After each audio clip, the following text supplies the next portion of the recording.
Ensuite, alors, je pense qu'on peut donner une bonne main d'applaudissement à Dieu. Parce qu'il fait travers ce ministère merveilleux.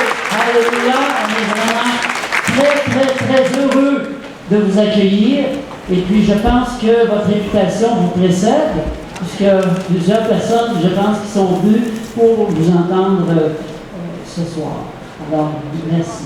Oui, amen. Alléluia. Gloire à Dieu. En tout cas, c'est un honneur, une joie et un honneur d'être ici parmi vous ce soir. On fait une petite route là depuis la Belgique.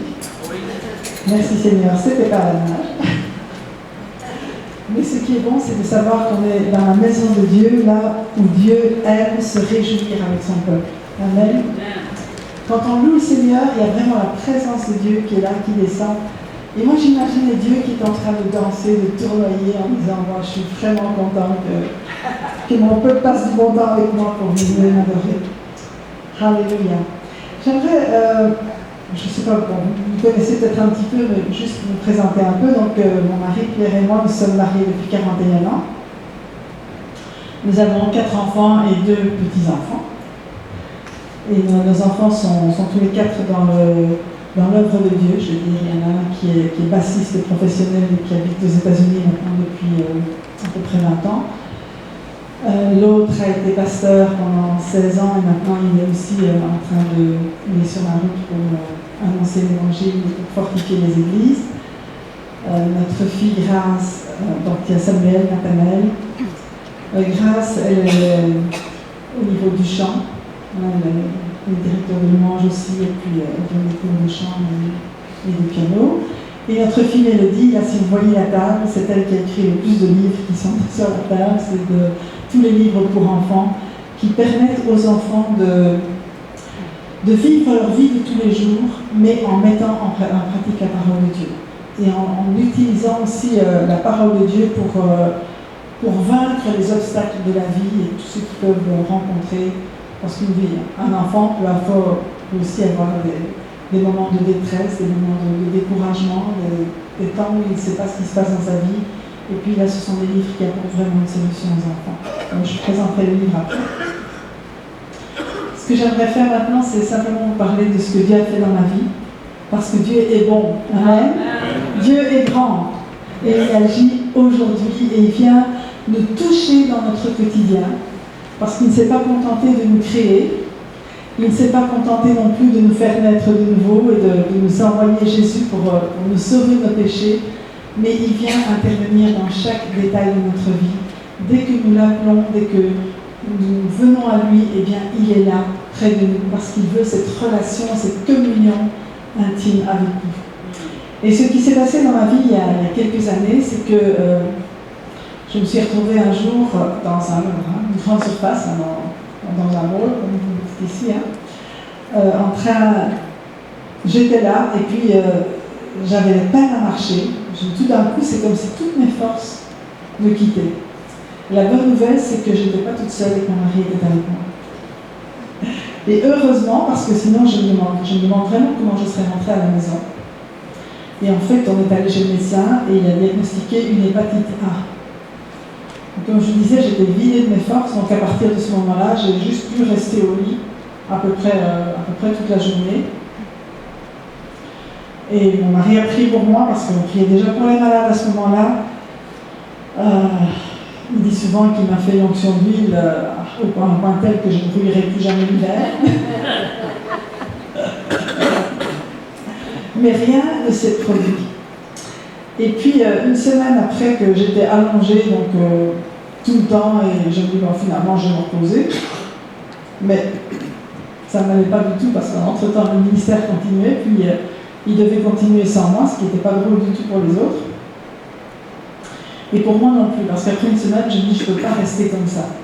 Le médecin avait dit, ça va probablement durer environ plusieurs mois, si pas une année. Mais après une semaine, je dis, Seigneur, bon, il faut vraiment que tu me guérisses. Mais là, je me suis rendu compte avec horreur d'une chose terrible, c'est que même si je croyais que Dieu était capable de me guérir, je n'arrivais pas à croire qu'il pouvait me guérir moi aussi. Ça vous est arrivé ça? De dire oui, je crois pour les autres, mais pour moi c'est plus difficile. Eh bien là, c'était vraiment difficile. Et je me suis dit, ma foi, elle n'arrive pas à saisir. Donc c'est bien si je demande aux anciens de venir prier pour moi, mais si moi je n'ai pas la foi que je vais recevoir, il n'y a rien qui va fonctionner. Alors ce que j'ai fait, c'est que, sachant que la foi vient de ce qu'on entend, et ce qu'on entend vient de la parole de Dieu, eh bien, chaque fois que je pouvais m'asseoir dans mon lit, j'ai pris la parole de Dieu. Et j'ai commencé à lire et à méditer tous les passages qui parlent de guérison dans la parole de Dieu. Et j'ai fait des découvertes extraordinaires. La première découverte, c'est que j'ai réalisé que tous les malades qui sont venus à Jésus pour recevoir une guérison l'ont reçu. Il n'y a pas une seule exception d'un malade qui est venu à Jésus pour recevoir sa guérison et qui est retourné malade. Ça n'existe pas dans la parole de Dieu.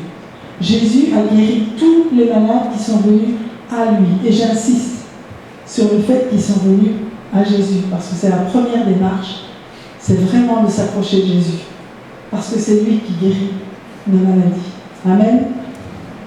Et la Bible dit dans Ésaïe 53 d'ailleurs qu'il a porté sur lui nos péchés et il s'est chargé de nos maladies. Par ses meurtrissures, nous sommes guéris.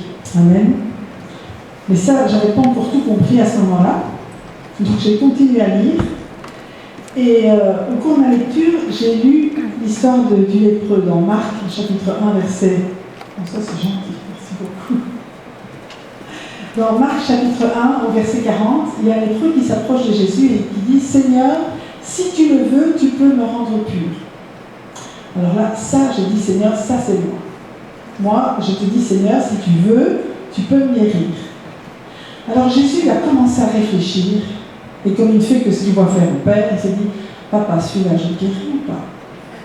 Puis il a prié pendant une demi-heure, 3/4 d'heure. Il n'a pas fait ça. Instantanément, Jésus a dit, mais oui, je le veux, sois pur. Il était ému de compassion, et il a guéri ce lépreux. Il a exprimé clairement que c'était sa volonté de guérir. Amen. Et ça m'a touché. Amen. Alléluia. Alléluia. Dieu est tellement bon. Et j'ai continué à lire, à méditer chaque miracle de Jésus. D'ailleurs, j'ai médité ça et puis j'ai sorti un livre après. Et puis, ce qui s'est passé, c'est qu'après une semaine de méditation, je me suis réveillée le dimanche matin. Et le dimanche matin, c'était le jour où j'avais dit, cette fois-ci, je vais demander aux anciens de venir et je vais être prête pour qu'ils puissent me joindre d'huile. Mais ce matin-là, je me suis réveillée avec la certitude que j'étais guérie. Ce n'était pas la foi que j'allais être guérie, vous comprenez? Ce n'était pas je crois que Dieu va me guérir ou je crois, oui, je crois que c'est possible que Dieu me guérisse. C'était la conviction ferme et certaine et absolue que j'étais guérie. Que cette guérison, je l'avais parce que Jésus avait porté cette maladie à la croix et que je n'avais plus aucune raison de la garder. C'était aussi simple que ça. Et effectivement, je me suis levée. Mon mari était déjà dans la cuisine en train de préparer le petit déjeuner pour lui partir à l'église. Et puis j'ai crié « Chérie, je suis guérie !» Waouh! Il était très content. Parce que ça lui allait pas trop que j'étais malade. Mon mari, c'est comme ça. Et alors, je fais un petit truc en arrière. Là. Quand j'étais malade, l'hépatite, c'est un problème de foie. Donc, l'odeur du café, ça me faisait tourner le cœur, c'était terrible.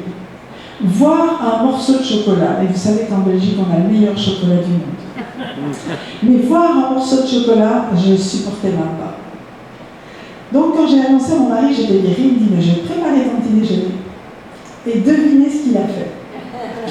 Il m'a fait une tasse de café, mais corsée. Hein. Vous savez, c'est pas de l'eau, c'est vraiment beaucoup de café.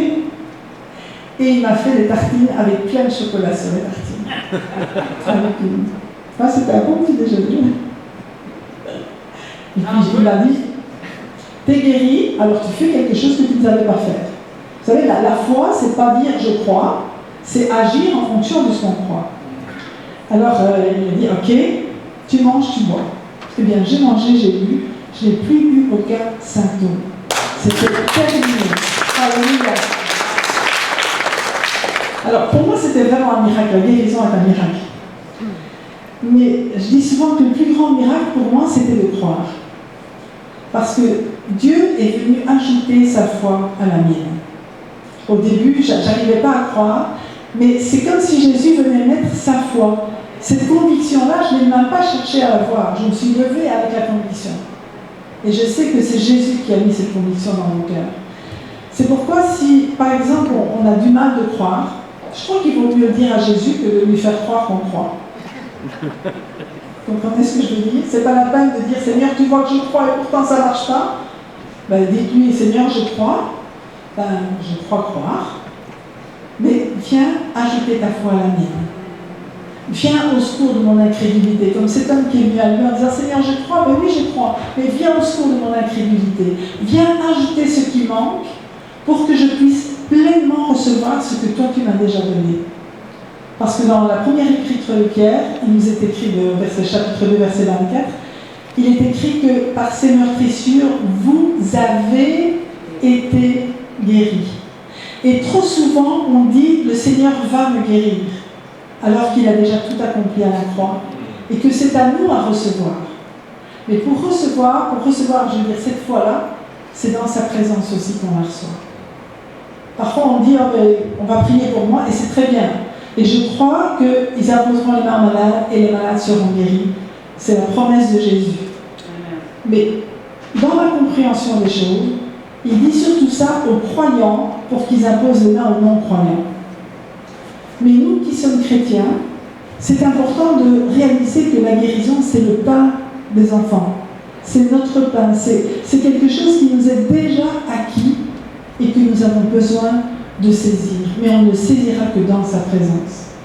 Et c'est vraiment ça que je veux vous encourager, parce que Dieu est bon, il répond à la prière, il est le même hier, aujourd'hui et éternellement.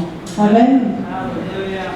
Et pour vous encourager à cela, mon mari il a écrit un autre livre qui s'appelle « Je suis l'Éternel qui te guérit ». Alors quand je dis qu'il l'a écrit, il n'a pas fait grand-chose en fait.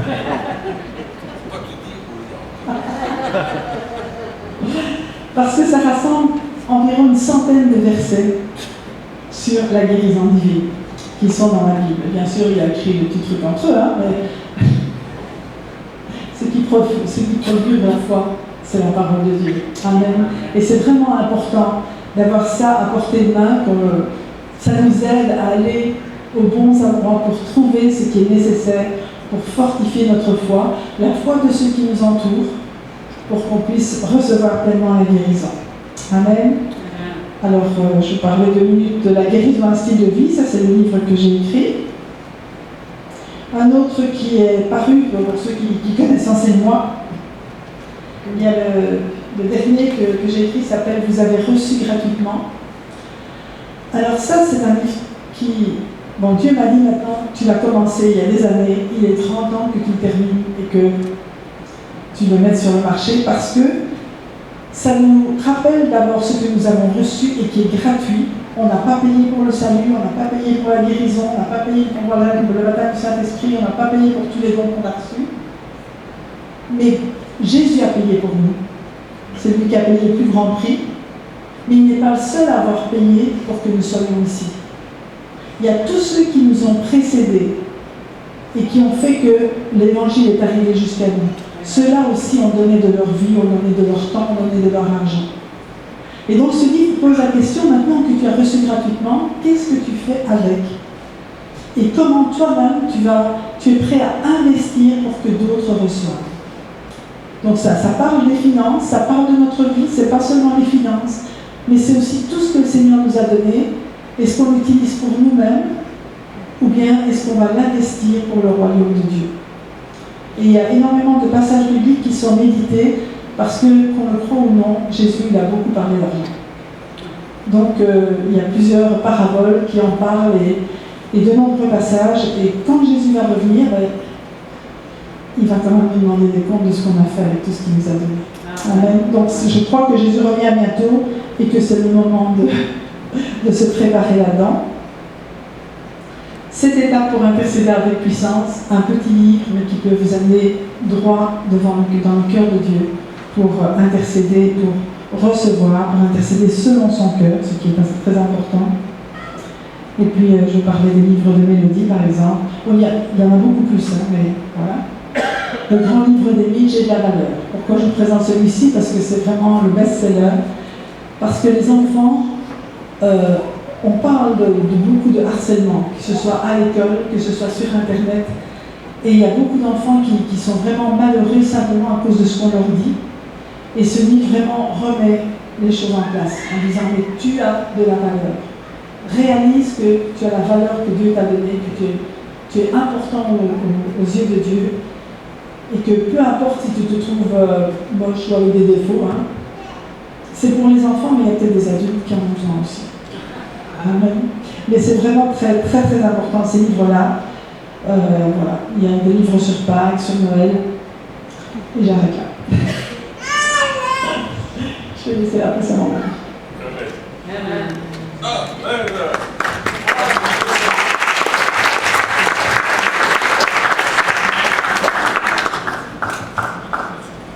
Amen. Elle est bonne, hein? Ah, c'est une enseignante. Hein. Si vous voulez un enseignement de la parole, Christine.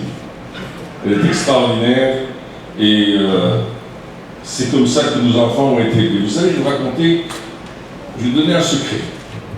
On a eu 4 enfants et Christine a nourri les 4 enfants au sein pendant 1 année. Et chaque fois que l'enfant pleurait la nuit, il disait « Chérie, l'enfant pleure. » Moi, je ne pouvais pas le nourrir. Hein.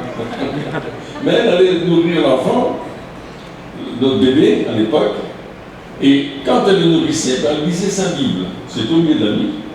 Et elle lisait la Bible aux enfants. Alors ils n'ont pas seulement été nourris avec du lait maternel, mais avec du lait spirituel. Amen. Et nos 4 enfants ont été élevés de cette façon-là. Et c'est extraordinaire lorsque, à un certain moment, les gens nous ont dit « Mais Pierre, Christine, pourquoi est-ce que Christine ne travaille pas? Elle a un diplôme universitaire en mathématiques. » Si vous avez des problèmes de calcul, elle va voir. Et puis on s'est dit, nous on veut élever nos enfants nous-mêmes, quitte à vivre plus difficilement. Et c'est ce qu'on a fait, et aujourd'hui le résultat c'est que, grâce à Dieu, cette grâce extraordinaire, il a fait que dans la vie de tous les jours, nos enfants aiment et servent le Seigneur. Ils ne le servent pas parce qu'ils sont obligés de le servir, ils le servent parce qu'ils l'aiment. Amen. Ils se lèvent tôt le matin pour aller prier à 6 heures à l'église. Il y a des réunions de prière. Moi, j'y vais pas, mais il y a une réunion de prière de 6 à 8.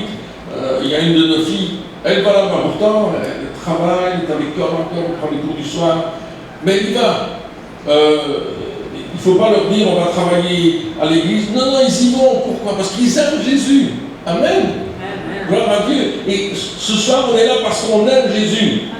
Dis à ton voisin, j'aime Jésus. Dis à quelqu'un, j'aime Jésus. Je suis là pour Jésus ce soir. Et parce que tu es là pour Jésus, Jésus est là pour toi. Amen. Jésus est là pour toi parce qu'il va faire quelque chose dans ta vie. Est-ce que tu le crois? Est-ce que tu le décrètes sur ta vie? Dis-le ce soir. Jésus va faire quelque chose de puissant dans ma vie ce soir. Je le décrète. Amen. Attendons-nous à celui qui peut tout faire, à celui qui fait des choses extraordinaires, fantastiques, grandioses. C'est notre Dieu. Il a créé les cieux. Il a dit et la chose est arrivée. C'est extraordinaire. Sa parole est puissante. Et je lis dans les Actes des Apôtres un texte comme celui-ci. Vous savez comment Dieu a oint du Saint-Esprit et de force, Acte 10, 38, Jésus de Nazareth qui allait de lieu en lieu, faisant du bien et guérissant tous ceux qui étaient sous l'empire du diable, car Dieu était avec lui. On voit dans ce passage le Père, le Fils et le Saint-Esprit. On voit qu'ils sont en communion, en commune union. Ils ne travaillent pas tout seuls. Il est écrit dans Jean 5, 19 que Jésus faisait ce qu'il voyait faire au Père, et Jésus l'honorait, et Dieu, le Père, l'honorait parce qu'il aimait le Fils. Waouh! C'est par amour que les choses se passent. Dieu va faire des choses dans votre vie ce soir par amour pour vous. J'entends pas beaucoup d'âmes. Soyez libres de sauter, de crier, de danser, de faire accumuler si vous voulez. Ce soir, le pasteur a dit, on peut tout faire ce soir. Il a dit. Alléluia.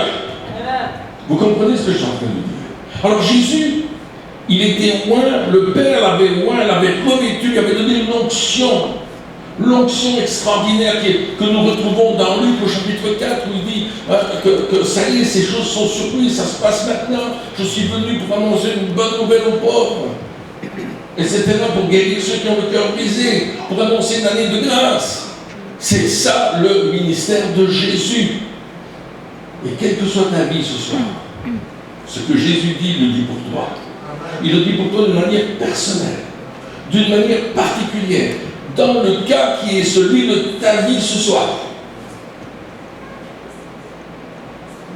Parce que Jésus a oint, il a été oint. Et Jésus, il vit en nous. Si vous êtes un enfant de Dieu, si vous êtes né de nouveau, si vous avez décidé de suivre Christ, il vit en vous. Christ en vous, l'espérance de la gloire, nous dit Paul dans l'Épître aux Colossiens. Christ en vous, l'espérance de la gloire. Il y a quelque chose que Dieu veut faire ce soir. Et j'aimerais vous amener dans cette dimension de la foi en disant, je veux le prendre. Je veux prendre ma guérison, je veux prendre ma libération. Jésus, il allait de lieu en lieu. Il ne tenait pas en place. Il voulait se déplacer. Et on se déplaçait à pied dans ce temps-là. Et si vous êtes allé en Israël, waouh, les kilomètres qu'il a dû faire à pied, Jésus, c'était extraordinaire. Mais vous savez pourquoi il a fait ces kilomètres? Parce qu'il avait la compassion. Alléluia. Et là, on voit que, eh bien, il allait de lieu en lieu faisant du bien. Alléluia. Est-ce qu'on est prêt à faire du bien? On va faire le bien. Parce qu'en Dieu, mon épouse me l'a rappelé tout à l'heure, il n'y a que du bon. Il n'y a pas de mauvais en Dieu. Il n'y a que des bonnes choses. Alors Jésus ne faisait que des bonnes choses. Il pensait bien. Il pensait comme son Père. Il agissait comme son Père. Il aimait comme son Père. Alléluia. Il faisait tout de bon. Allez, vous comprenez mon français? C'est bon? Ok. Je continue alors. Et il guérissait. Alléluia. Il va guérir de beaucoup de façons. Quand vous voyez Jésus guérir, il guérit de toutes sortes de façons. Moi, à un certain moment, je m'étais dit, comment est-ce qu'on prie pour des malades? Est-ce que je prie? Alors j'ai regardé tel orateur qui était, lui, il avait un gros ministère de guérison. J'ai regardé celui-là. Puis j'en ai regardé un autre, je dis, ah, lui, il fait comme ça. Et tous, ils faisaient des choses différentes. Et puis un jour, j'ai rencontré mon ami Renard Bonquet. Est-ce qu'il connaît? S'il y en a qui connaissent Renard Bonquet, hein? Et puis je parlais avec Renard, on était assis devant, on était dans la conférence, et puis il me dit, moi je ne prie jamais pour les malades. J'annonce l'évangile et les malades sont guéris. Merci Renard. Ça, tu me fais plaisir. Vous savez, c'est un Allemand, Renard. Hein? Et il me parlait en anglais, allemand. C'est très bon. Et puis j'ai rencontré un autre serviteur de Dieu, et lui aussi priait pour les malades. Je dis, comment tu fais? Après il dit, moi, je prie au finish, il me dit. Oh, j'aimerais bien voir ça. Alors je l'accompagne. Il s'appelle Georges. Est-ce que vous connaissez Georges? Georges El Khoury. Ah, vous devez l'inviter dans notre église. Il est libanais, Georges. Il a 85 ans. 87 maintenant. Il vieillit chaque année.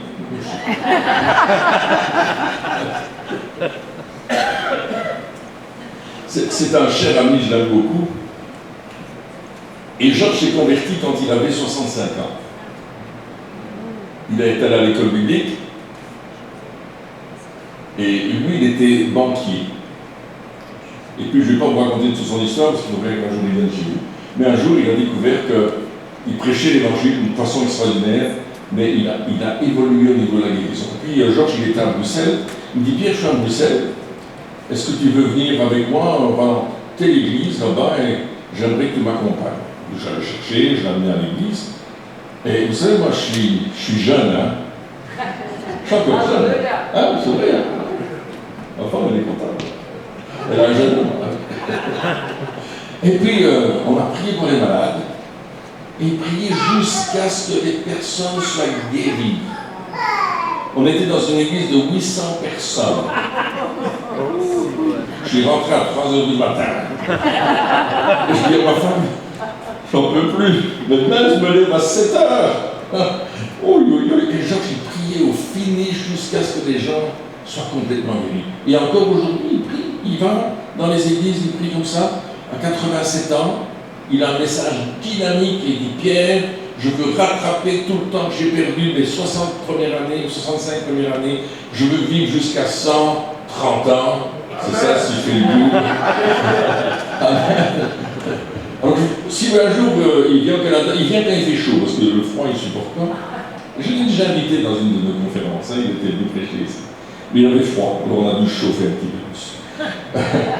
Donc, le chauffer, non pas par le conduire, hein. Par les Québécois. Donc Jésus, et puis à un certain moment, je regardais comment les gens guérissaient, et Jésus m'a dit, Pierre, regarde comment moi je fais. Ah, je dis ça, c'est intéressant. Et j'ai commencé à regarder comment Jésus priait pour les malades.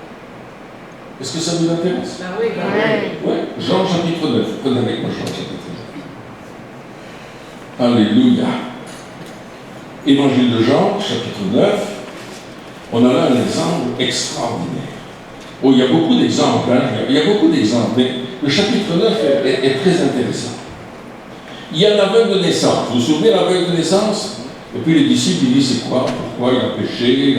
Il a fait ceci, il a eu cela. Et puis Jésus dit, non, il y a rien de tout ça, c'est pour que la gloire de Dieu se manifeste.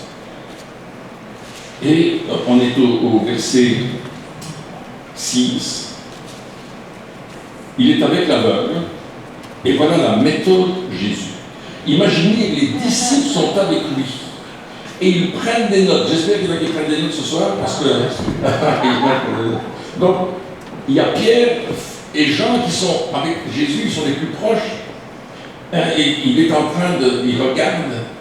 Et puis il est écrit, après cela, il dit, il cracha à terre.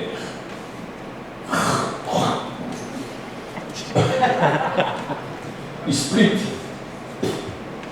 Et puis, il fit de la boue avec sa salive. Et Pierre est en train de prendre une note. Il crache à terre, 20 cc de crachat. Il prend la terre rouge, la terre était rouge dans ce coin-là. Il fait de la boue avec son doigt, il tourne dans le sens. Il note tout. Et puis il applique sur les yeux de l'aveugle. Vous les connaissez ce soir? Non, on va chercher un peu de terre. Mais je regardais comment Jésus faisait. Et puis il lui dit, va te laver au réservoir de Siloé. Et lorsqu'il revient, il est guéri. Ah, j'ai dit, Seigneur, ça c'est fort. Moi, je n'oserais jamais faire ça de ma vie. C'est vrai, hein? On n'oserait pas faire ça. Mais Jésus l'a fait. Et si vous lisez, comme Christine vous a dit tout à l'heure, tous les récits de guérison que Jésus, que les apôtres nous rapportent dans les 3 évangiles synoptiques et dans l'évangile de Jean, vous allez être étonné de la manière dont Jésus a fait les choses. Mais, comme disait tout à l'heure ma chère et tendre épouse, aucun malade ne s'en est retourné malade. Parce que Jésus les a guéris. Prenez avec moi un texte de l'évangile de Matthieu, au chapitre 15, et à partir du verset 29. Vous allez voir que ce récit de l'évangile de Matthieu est intéressant. Jésus quitta ces lieux et vint près de la mer de Galilée. Étant monté sur la montagne, il s'y assit. Alors s'approcha de lui une grande foule ayant avec elle des boiteux, des aveugles, des muets, des estropiés, beaucoup d'autres malades. On les mit à ses pieds et il les guérit.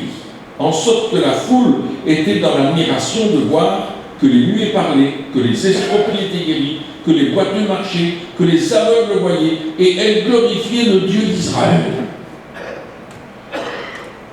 Intéressant. elle glorifiait qui? Le Dieu d'Israël. Ces gens qui sont venus à Jésus, ce ne sont probablement pas des Juifs, parce qu'ils glorifiaient le Dieu d'Israël. Intéressant. Vous avez jamais remarqué ça? Moi non plus. Mais là, quand je l'ai étudié, je l'ai découvert. Alors, il y a toute une série de bonhommes, des gens qui viennent de partout. Et il y a tout un hôpital qui débarque. On verra plus loin que Jésus va devoir les nourrir.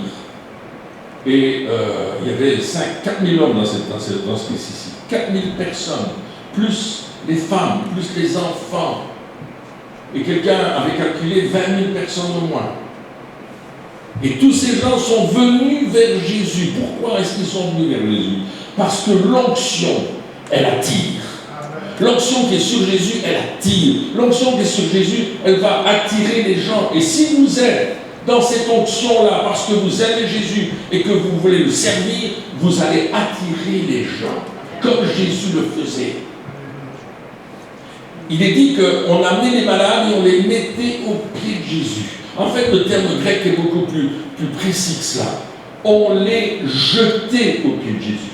Alors je me suis dit, mais Seigneur, comment ça se fait là? Eh bien, les gens faisaient tellement de kilomètres, ils amenaient leurs malades sur le dos. Vous imaginez, ils portent quelqu'un, peut-être qu'il y a plusieurs qui portaient une civière, mais quand tu fais des kilomètres et que tu arrives là, tu le déposes, tu le drops, hein, oh, boum. Mais ce qui est extraordinaire, c'est que Jésus les a tous guéris. Ce qui est écrit là, et il les guérit. Ils sont venus au pied de Jésus et il les guérit. Ça, c'est l'œuvre de Jésus. Jésus va le faire parce qu'il aime ces gens-là. C'est une question d'amour, c'est une question de réception de cet amour de lui. Revenons au livre des Actes, où il est écrit que Jésus délivrait ceux qui étaient sous l'empire du diable. Le mot empire dans ce texte de Actes 10, 38, c'est le mot tyrannie. Lorsque le diable possède une personne, il la tyrannise, il domine sur elle. Pardon. Il bloque sa vie, il domine sur sa vie, il casse sa vie, il écrase sa vie. Est-ce que c'est vrai? Quand le diable prend quelqu'un, et avant de nous convertir, on était tous entre les mains du diable, n'est-ce pas? Moi, je suis né dans une famille chrétienne, la 4e génération. Dans ma famille, il y avait des missionnaires, des gens qui étaient sur le champ missionnaire, qui ont implanté des missions, des églises dans des régions lointaines, chez des coupeurs de tête, dans d'autres pays. J'entendais le récit de l'Évangile tout le temps. J'avais une Bible, je lisais ma Bible. Je faisais partie de l'église réformée. J'allais à l'église réformée tous les dimanches. J'étais là, j'écoutais le message, j'écoutais ce qu'on disait, mais je ne connaissais pas Jésus. Il a fallu qu'un jour, j'allais dans une autre église, qui était à 500 mètres de la mienne. Mais j'avais des amis qui allaient à cette église-là, et puis je voulais voir, parce qu'ils étaient heureux. Ils avaient de la joie, ils avaient du bonheur dans leur cœur. Parce qu'ils avaient vécu un drame. La maman de ces enfants-là avait été tuée en accident de voiture. Et moi je me suis dit, mais pourquoi ils sont heureux malgré le drame? Je ne comprenais pas. Alors j'ai voulu voir, je suis allé écouter. Et là le pasteur a dit une chose intéressante. Il a dit, vous pouvez lire la Bible. Et je suis fier d'avoir lu la Bible. J'ai lu les évangiles. Je connais les 10 commandements. Je connais la confession de foi de l'Église réformée par cœur, parce que je me l'apprends par cœur. Le pasteur voulait qu'on le connaisse par cœur. Je connaissais tout. Il dit, pouvez-vous savoir quand il faut se lever pour chanter, quand il faut s'asseoir? Ah super, on chante dans la chorale là. Ah. Il dit, mais si vous ne connaissez pas celui qui est mort pour vous à la croix, il vous manque l'essentiel. Oh là, c'était le coup de poing. J'avais 18 ans. Mai 68. Pour ceux qui sont de mon âge, vous savez ce qui s'est passé à cette époque, les révoltes et tous les trucs, n'est-ce pas? Les hippies et Papa Cool, etc. Et là, tout d'un coup, j'ai été frappé par la parole de Dieu. Et je me suis dit, mais je ne connais pas Jésus. Et là, j'ai fait une prière intérieure. Il n'y a pas eu d'appel. Mais moi, j'ai dit, Seigneur, je veux que tu aies dans mon cœur. Je veux que tu transformes ma vie. Je veux que tu fasses de moi une autre personne. C'est ce que je te demande de faire.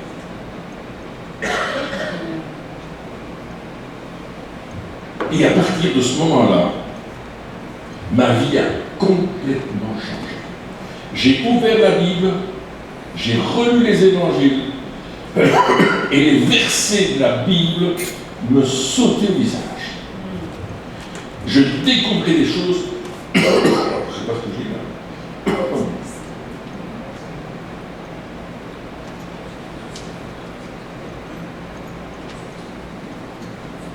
Je découvrais des vérités que je n'avais jamais découvertes. Et là, ma vie a commencé à changer, à être transformée. Et j'ai commencé à désirer prier pour les gens. Le travail que Dieu m'avait donné de faire, je ne savais pas ce que c'était, mais j'ai amené mes amis au Seigneur. Et puis j'ai amené plein de gens au Seigneur. J'ai vu plein de gens devenir enfants de Dieu, naître de nouveau. Je ne savais pas ce que c'était un évangéliste. Je croyais que Billy Graham était un évangéliste. Et que moi j'étais un chrétien. Mais mon pasteur m'a dit, t'es un évangéliste, t'amènes tout le monde au Seigneur. Je dis, mais non, il dit, regarde tous ceux-là, c'est toi qui les as amenés. Je dis, ah bon, rendez pas compte. Mais Dieu a fait cette œuvre-là. Et puis j'ai commencé à prier pour les malades. Et la première fois que c'est arrivé, c'est une dame qui est tombée morte dans le culte, un dimanche matin. Alors que je jouais la guitare, je faisais les premiers accords, et je lisais mon J'aime l'Éternel, vous savez ce cantique-là, et c'était car ta bonté vaut mieux que la vie. Et je lisais ma partition, j'étais tout seul à chanter, je jouais ma guitare, et tout d'un coup je vois quelqu'un qui fait elle est morte. Le pasteur n'était pas là. On avait un invité, un Américain, un de nos amis qui venait prêcher. Et là, que faire? Alors j'ai parlé à Dieu, je dis Seigneur, tu me fais ça aujourd'hui? Je ne sais pas quoi faire. Et puis je dois dire aux gens que notre sœur, elle est morte. Mais je ne peux pas dire elle est morte, je trouve que le mot est trop fort. Je dis, notre sœur vient de partir près du Seigneur. Et les gens se retournent, ils voient effectivement que la sœur est sur la chaise, une dame âgée, elle a perdu ses dents, elle est bleue, elle a perdu ses urines, elle est morte. Mais je ne suis pas content encore, je demande à une dame qui est infirmière, qui travaille en salle d'opération et dans les services d'urgence, de venir vérifier. Et la dame vient, la jeune dame vient, elle vérifie, et après un moment, elle dit, elle est vraiment morte. Mais je ne suis pas encore content, je demande à une autre dame qui est directrice d'école, et c'est une femme qui a une stature, du caractère, je dis, tu veux vérifier? Elle vient vérifier, et le temps est passé, et elle dit, elle est morte. Et le diacre vient, il dit, Pierre, est-ce qu'on appelle une ambulance? Puis non, on va prier pour elle. Ah, je dis, qu'est-ce que je viens de dire? Je l'ai dit, il faut le faire. Donc je dis, il y a un Américain, ils sont allés sur la Lune, ils doivent savoir ce qu'il faut faire. Puis il y a un ancien dans l'église qui est plus ancien que moi, il dit, lui, il doit savoir aussi. Donc je les appelle tous les deux, on se trouve autour de la dame qui est décédée, qui est sur sa chaise, elle est arrachée sur elle-même. Et puis moi je me dis, ben, le frère américain, un bon pasteur, on va prier. L'ancien, il va y aller. Vous croyez qu'ils l'ont fait? Le frère américain priait tout bas, il murmurait. Le frère ancien, il priait dans son cœur, les yeux fermés, les mains jointes. Moi je lui dis, s'il ouvre les yeux, je lui dis, prie. Alors j'ai fait la prière la plus théologique de toute ma vie. J'ai dit, Seigneur, tu la reprends ou tu la laisses, mais tu fais quelque chose dans le nom de Jésus. Et quand j'ai eu terminé ma prière, la dame a secoué la main. Elle a dit, merci Seigneur d'être dans ta maison. Elle a ouvert les yeux, elle m'a regardé, elle m'a dit, il m'est arrivé quelque chose. J'ai posé lui dire qu'elle était morte. C'est le temps de morte. Donc, je dis, t'as eu un malaise. Elle me dit, oui, je ne digère pas la tartine que j'ai mangée. Je lui dis, écoute, on va te prendre sur ta chaise, on va t'amener dans la voiture et on va te ramener chez toi à la maison. Elle me dit, il m'a ramené, je suis toute mouillée, elle me dit, regarde ça, qu'est-ce qui m'est arrivé, je suis toute mouillée partout. Non, donc elle dit, je m'en vais, elle s'est levée, elle est partie. Alors, ces enfants, parce que c'est des jeunes de la magie, nous ont contactés, ils étaient fâchés, évidemment. Ils disent, c'est ma maman comme ça, et qu'est-ce que c'est votre histoire? Donc ils l'ont vite fait rentrer à l'hôpital. Et puis le docteur, après une semaine d'examen sur toutes les coutures, a dit, si elle est morte, que vous l'avez dit là, elle devrait paralyser la moitié de son corps. Mais elle n'a rien, nulle part. Et puis la sœur nous a dit, mais je suis allé au ciel. J'ai rencontré Jésus. J'ai vu, je sais que c'était lui, c'est brillant. Il y avait une musique que j'ai jamais entendue. C'était pas moi qui chantais, là, je vous le dis. Il y avait une couleur que je n'avais jamais vue, et puis le Seigneur a dit, il faut que tu retournes. Et je suis revenu. Elle a encore vécu 10 ans après. C'est vraiment.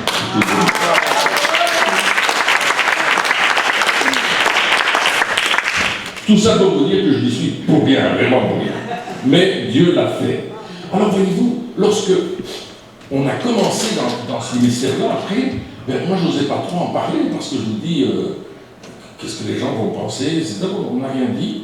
Et puis j'ai prié pour des maux de tête, j'ai prié pour des maux de dos.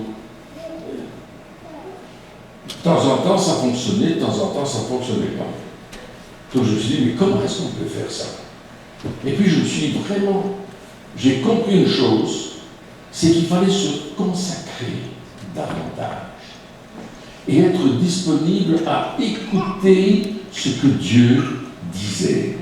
Amen. Et lorsque tu écoutes ce que Dieu te dit, alors tu vois des signes, des prodiges et des miracles.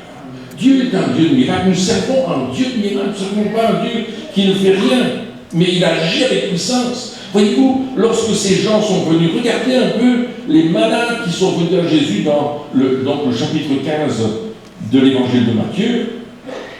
Il y avait, regardez, des boiteux, des aveugles, des muets, des estropiés, et beaucoup d'autres malades.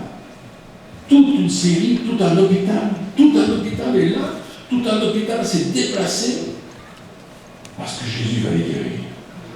Vous n'aimeriez pas voir l'hôpital de Québec débarquer dans votre église en disant « Je vais là parce que là, il y a la guérison ».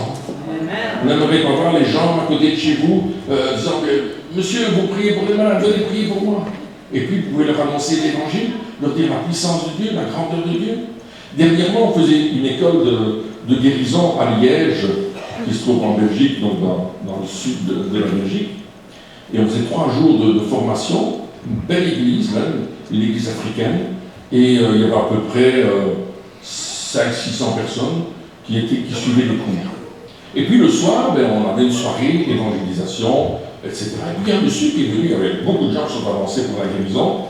Christine, moi-même, nous prions, le pasteur, son épouse prie aussi, parce qu'il y avait trop de monde, on ne pouvait pas faire autrement. Mais on a prié pour cet homme. Une tumeur dans les intestins, 28 cm de tumeur. Le médecin avait dit, monsieur, c'est terrible ce que vous avez, il n'y a pas beaucoup d'espoir, etc. Et le monsieur était venu ce soir-là, et on a simplement prié pour lui. Et puis, vous savez, nous, on continue notre chemin, on voyage pas mal, donc... et puis, je reçois un message sur mon WhatsApp, il me dit, pasteur Demier, je voudrais vous rencontrer parce que je veux rendre témoignage. Que la semaine d'après, je suis allé à l'hôpital, j'ai dit à mon médecin, je n'ai plus aucune douleur dans les intestins. Ils ont refait une radio et il n'y avait plus de tumeur. Disparu. Je vous disais que le diable mettait une emprise sur les gens. La maladie ne vient pas de Dieu. J'entends trop souvent des gens qui disent « Ah, Dieu m'a rendu malade parce qu'il veut parler ». Il y a des gens qui disent ça, peut-être vous l'avez dit vous-même. Dieu m'a rendu malade parce qu'il veut me parler. Vous savez, j'ai 4 enfants. Et quand ils ne m'obéissaient pas, je ne les rendais pas malades pour qu'ils m'obéissent. Hein. Je ne les frappais pas pour qu'ils m'obéissent. Je ne faisais pas des choses mauvaises pour que, oh, moi, ils vont m'écouter. Non. Dieu ne fait pas ça non plus avec les hommes, avec les femmes autour de nous. La maladie est une œuvre du diable. La maladie est une œuvre de destruction. Elle est venue à cause du péché. Et toutes ces personnes qui sont venues à Jésus sont venues parce qu'ils voulaient être délivrés de l'emprise du diable sur leur vie. Ils ne savaient pas trop ce que c'était, mais c'est ce qu'ils voulaient. Ils voulaient rencontrer la seule qui pouvait les délivrer, qui pouvait les guérir. Et c'est Jésus qui peut le faire. C'est seulement Jésus qui peut le faire. On était dans une île, l'île de la Réunion. Je ne sais pas si vous connaissez cette île, l'océan Indien, juste après Madagascar. Là, vous tournez à gauche. 1h30 d'avion de fait, et vous arrivez à la Réunion. Alors, on a fait des réunions à l'île de la Réunion, évidemment. Et puis, il y a un monsieur, on est dans une église, le monsieur là, il avait un problème dans le dos. Hernie discale. Inopérable. Le médecin avait dit, monsieur, on ne peut pas vous opérer. Alors, ils ont un hôpital de la douleur où on soigne les douleurs. On vous fait des piqûres, des injections, etc., pour que vous puissiez supporter votre problème. Puis je lui ai dit, j'ai prié pour te dire, non, qui dit, moi je suis à l'hôpital de la douleur, mon ami discale, il n'y a rien à faire, il dit, ok, je peux juste prier pour toi. Puis il me dit, d'accord. Puis je prie pour lui. Et puis je lui dis, maintenant, est-ce que tu peux faire quelque chose que tu ne sais pas faire? Et il me dit, je ne peux pas me baisser et toucher mes pieds. Je dis, fais-le. Il dit, non, je ne peux pas le faire. Je dis, si, fais-le dans le nom de Jésus. Il commence à se baisser. Je dis, comment ça va? Ah, il me dit, ça fait encore un petit peu mal, mais ça va. Je dis, ok, je prie pour toi une deuxième fois. Je prie pour une deuxième fois. Je dis, vas-y, fais-le. Et là, il commence à toucher ses pieds. Il va toucher ses pieds. Il n'y a plus aucune douleur. Tout a disparu. J'ai plus de douleur. Il était vraiment au bout du rouleau. Et on a eu, dans cette île-là, on a eu 3 ou 4 guérisons comme ça, de personnes dont on faisait une école. Écoutez, on a fait l'école de guérison là-bas, 1 semaine. Vous savez ce que les gens ont fait? Ils ont tous pris congé. 80 personnes ont suivi le cours. Ils ont pris congé parce qu'ils voulaient vivre ça. Amen. Alors on a vu des guérisons de toutes sortes, des coups guéris, toutes sortes de guérisons. Je ne fais jamais de liste des guérisons qui se passent, mais c'était trop. Il y en a beaucoup. Je ne peux pas retenir tout ça. Mais les gens faisaient un exercice. Ils faisaient quelque chose qu'ils ne savaient pas faire, qui démontrait que la douleur était partie. Un jour, on était dans une église haïtienne, c'était ici à Montréal. Et voilà que on prêche, et puis je fais un appel à la guérison, et puis il y a une file de 50-60 personnes qui est là, qui attend la guérison, et la première personne pour qui j'ai prié me dit, avec moi ça ne marche jamais. Je dis, ça commence bien. Puis ça, c'est la meilleure, celle-là. Donc je prie pour la dame, et je lui dis, comment ça va? Elle dit, ça ne marche pas. Il dit, Saint-Esprit, qu'est-ce que tu me dis? Il dit, mais là de côté, dis-lui que tu reviendras tout à l'heure. Il dit, madame, attendez ici, je reviendrai vers vous tout à l'heure. Et puis toutes les personnes qui sont venues, les unes après les autres, étaient guéries. Mais la dame n'a jamais été guérie. Vous comprenez?